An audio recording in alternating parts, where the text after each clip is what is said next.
Hello, welcome to the class. आज हम लोगों ने एमसीक्यू सॉल्व करने हैं। जैसे कि मैंने आपसे डिस्कस किया था कि नेट एग्जाम का क्रैश कोर्स कर रहे हैं हम, बहुत छोटे छोटे सेशन और बहुत जल्दी जल्दी एमसीक्यू। ठीक है, फटाफट से ये सॉल्व करते हैं और आपको बताना है कि आपके कितने आंसर सही निकले। बहुत ज़्यादा डिटेल में नहीं समझाऊंगी क्योंकि इससे रिलेटेड सारी चीज़ें हम डिटेल में पढ़ चुके हैं।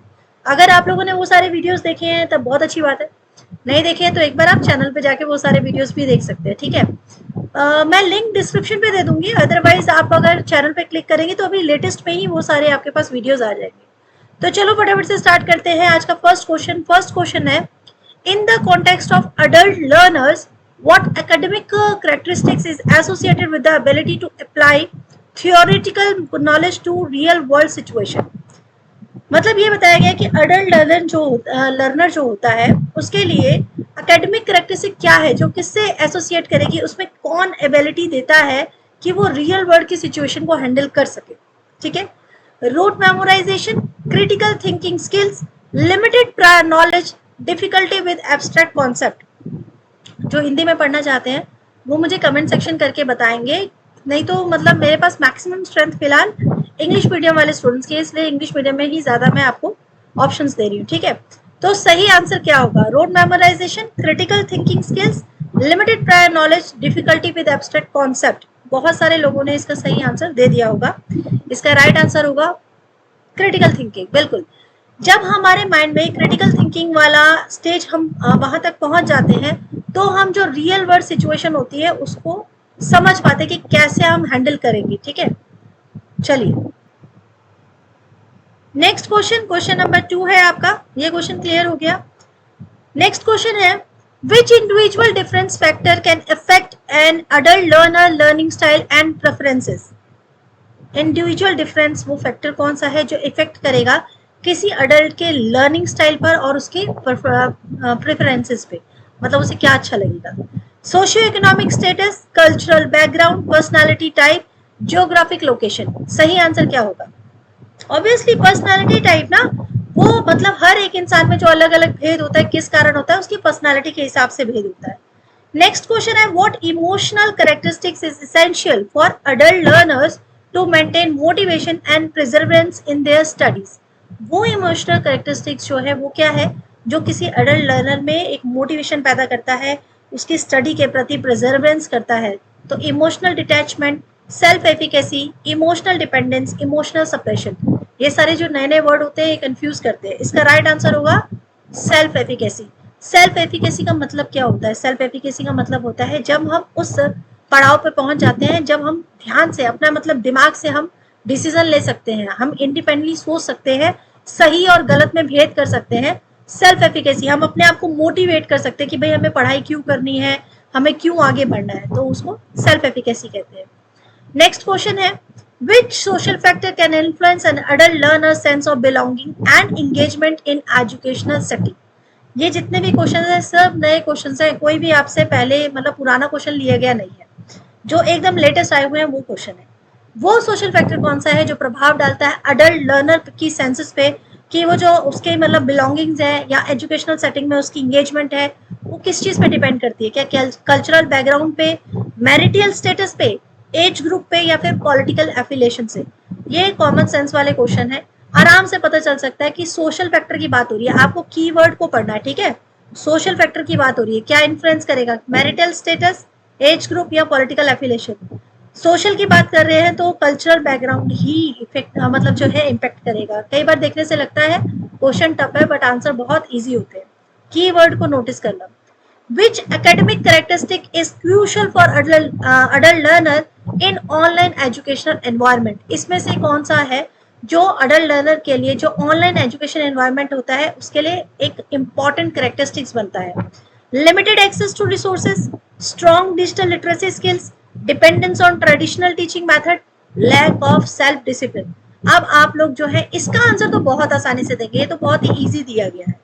ऑब्वियसली स्ट्रॉन्ग डिजिटल लिटरेसी अगर आपकी है तभी आप ऑनलाइन एनवायरनमेंट में अच्छे से पढ़ सकते हैं। ठीक है, नेक्स्ट क्वेश्चन है, learning objective means. Learning objective का मतलब क्या होता है? Learning experience, concise outcomes, academic achievement या intended learning outcomes. Learning objective का मतलब होता है इंटेंडेड लर्निंग आउटकम्स। ये बिल्कुल एकदम वर्ड टू वर्ड आपको कुछ चीजें ध्यान में रखनी होगी। What should be the main objective of teaching, कई बार आया हुआ क्वेश्चन, हमेशा रिपीट होता है। Prepare students to pass the examination, to dictate good notes, provide required information related to the subject, to develop thinking power of students. तो this is very easy, answer होगा develop thinking of powers, ठीक है ना। तो ये repeat होने वाला question है, हर बार आया। Which of the following are the most influential factor of learning? Government policy, motivation, aptitude, interest या physical facility? इसमें से कौन सा सबसे ज्यादा influential factor है? इस तरह के क्वेश्चन आपको कंफ्यूज करते हैं। गवर्नमेंट पॉलिसी इसमें कहीं पर कोई रोल अदा करेगी, बताइए। मोटिवेशन, मोटिवेशन तो हमेशा आपको इंपॉर्टेंस देगा ही, ठीक है ना।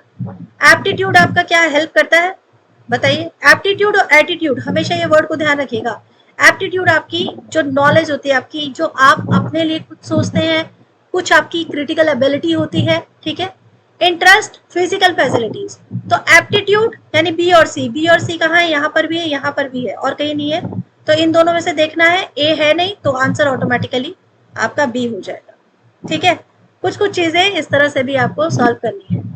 सेल्फ लर्नर जो होते हैं, जब लर्नर रिलेटेड जो फैक्टर्स होते हैं, ये बहुत बहुत इंपॉर्टेंट है। इसको मैंने शॉर्टकट में दे दिया है, वेरी इंपॉर्टेंट। ये आप लोगों को ऐसे ही लर्न करने हैं, ठीक है। नेक्स्ट क्वेश्चन है, which one of the following is an indicative of the quality of teaching. अब क्वालिटी ऑफ टीचिंग की बात आ रही है। Period of maintaining peace in the classroom, standard of question raised by the student in the classroom, standard of answer replied by the student in the classroom, या pass percentage of the students. इनमें से कौन सा है जो ये बताएगा कि टीचिंग बहुत अच्छी चल रही है, ठीक है। इसमें भी स्टूडेंट गलती करते हैं, जबकि इसका आंसर भी बहुत ही इजी है, ठीक है। क्वालिटी ऑफ टीचिंग तभी होती है जब स्टूडेंट पार्टिसिपेट कर रहे होते हैं आपके पढ़ाई हुई चीजों में।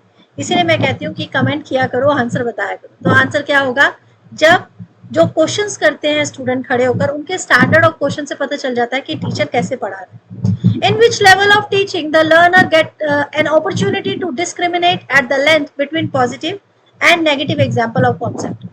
ऐसा कौन सा इसमें मतलब कौन सा लेवल होगा, आपको याद है मैंने आपको चारों लेवल के बारे में पढ़ा दिया है। सबसे नीचे ऑटोनोमस लेवल है, उसके ऊपर आपका कौन सा लेवल है, फिर कौन सा है, फिर कौन सा, जल्दी से बताइएगा कौन सा है।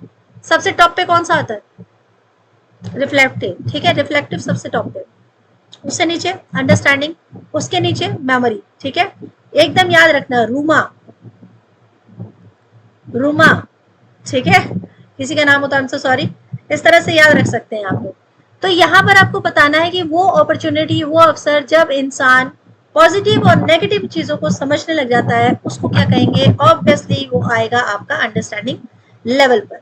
नेक्स्ट क्वेश्चन है, what does the play way method develop in student. Play way method जो है काफी पॉपुलर रहा है, आपको होमवर्क बताना है कि ये किसके द्वारा दिया गया है, ठीक है। प्ले वे मेथड, फिलहाल क्या मतलब है प्ले वे मेथड डेवलप होने का स्टूडेंट का, क्या कॉग्निटिव है ये ओनली, फिजिकल डेवलपमेंट है, इमोशनल डेवलपमेंट है, या कॉग्निटिव, इमोशनल या फिजिकल डेवलपमेंट, तीनों से जुड़ा हुआ है प्ले वे मेथड। स्टूडेंट्स को जो मॉन्टेसरी में भेजा जाता है तो वो स्टार्टिंग जो होती है वो प्ले वे मेथड ही होती है।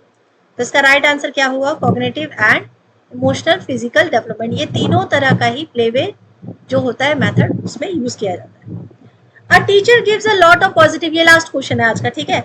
A teacher gives a lot of positive and negative example in his or her presence in the classroom. This will be related to which level teaching? एक टीचर क्लास में खड़ा है, positive और negative example दे रहा है, वो क्या check करना चाहता है या वो क्या देखना चाहता है कि स्टूडेंट्स में किस तरह का लेवल जो है, अब वो किस लेवल पर आ चुके हैं। क्या वो ऑटोनोमस लेवल देख रहे हैं, मेमोरी लेवल, अंडरस्टैंडिंग लेवल, या रिफ्लेक्टिव लेवल। देखो इसका आंसर आई होप कि बहुत सारे स्टूडेंट ने सही दिया होगा, बट अगर किसी ने रिफ्लेक्टिव दिया है तो वो गलत होगा। इसका राइट आंसर है अंडरस्टैंडिंग लेवल, जैसे अभी हमने बात की थी ना। अब मैं आपको बताती हूँ कि रिफ्लेक्टिव और अंडरस्टैंडिंग में डिफरेंस क्या आता है। अंडरस्टैंडिंग में है जब आप चीजों को समझने लग जाएंगे, और रिफ्लेक्टिव में है जब आप आइडियाज खुद से देने लग जाएंगे। जब आपको कोई टीचर की रिक्वायरमेंट नहीं है, आप खुद से अपने मतलब जो है डिसीजन ले रहे हैं, आप जितना सीखा है आपने अपने पीछे के तीनों लेवल से, उसके बेस पर अब आप रिफ्लेक्ट करने लगे हो अपनी लाइफ में, तो आप उस लेवल पे पहुंच चुके हैं, ठीक है, आप अडल्ट लर्नर जो है वो बन चुके हैं। तो ये लेवल्स जो है बहुत इंपॉर्टेंट है। और बस इतने ही एमसीक्यू हम करेंगे, इसके बाद टीचिंग एप्टीट्यूड मैं करवा चुकी हूँ आपको। नेक्स्ट हम लोग करेंगे, एक बार मैं बुक चेक कर लूंगी, या तो रिसर्च का नेक्स्ट टॉपिक आएगा या फिर आई थिंक कम्युनिकेशन का आएगा। तो जैसा भी होगा, आपको नेक्स्ट क्या पढ़ना है आप भी मुझे कमेंट सेक्शन में लिख के बता सकती हो। मिलेंगे जल्दी ही आपसे नेक्स्ट क्लास में। All the very best for your examination. 18 जून को एग्जाम है, एक दिन भी मिस नहीं होगा, कुछ ना कुछ नया आपकी क्लास में रोज आएगा। बाय बाय, थैंक यू, जल्दी मिलेंगे।